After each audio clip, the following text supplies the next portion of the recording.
Bellefonte, Pennsylvania, just a short drive from State College, is at the heart of Penn State country. And it's here that Penn State undergrad Rick Santorum got his start in politics, from the folks who live in this house, with the flag and the Nittany Lion out front. Well, he was green.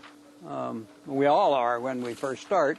Doyle Corman was running for state senate when a young Rick Santorum volunteered on his campaign. I remember enthusiasm.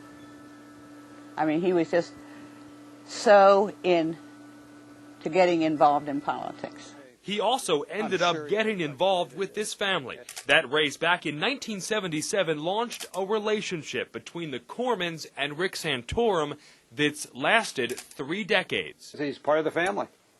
And so he came to see Jake get sworn in. We kind of adopted each other, and I never had an older brother, and so he kind of filled that role. And I mean, he used to come to my Little League games. And we'd play Trivia Pursuit.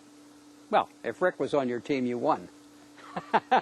He remembers everything. A trait of a good politician, and Doyle Corman saw it right away. Santorum joined his staff in Harrisburg full-time in the early 80s. When he first came to work for me, I said, Rick, you've got far too much to offer to be forever in the Senate as a support staff person. And if you stay with me beyond 3 years, you're a failure. He always stayed 5, so we laugh at him being a failure because he stayed 5 years. He wasn't as passionate, and I think as he grew, working in the legislature and seeing how different people's lives were affected and that kind of thing, then I think the passion and such grew. What's your favorite part about Rick Santorum? Well, I think he's not a phony. He is what he is. Some of these people, again, are afraid of the new decade, but we are not. State Senator Jake Corman describes Santorum as aggressive, compassionate, but also honest. When Santorum was first running for Senate in 1994, Corman was with him at a stop at Fort Indiantown Gap when Santorum was approached by a woman who expressed strong views on health care. He looked her right square in the eyes in a very polite way and said, "Madam, I couldn't disagree with you more," and then gave her a very honest opinion of what he believed in was better.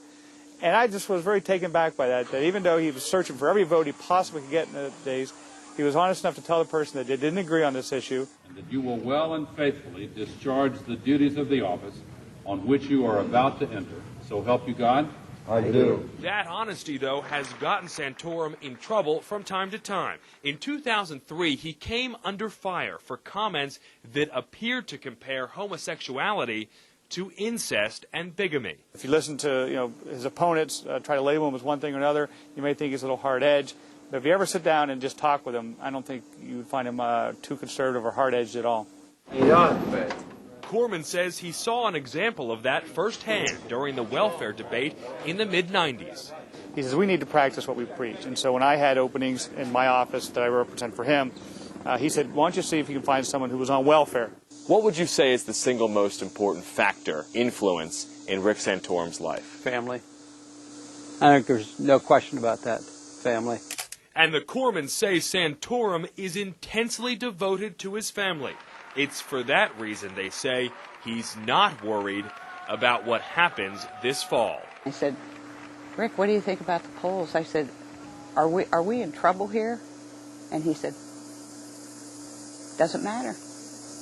He said, I'm going out and I'm going to campaign and I'm going to do the best I can, and if I'm not elected, I'll do something else. If there is one reason, what is one reason that Rick Santorum needs to be reelected? He's the best there is. That's it? That's it. He's the best there is.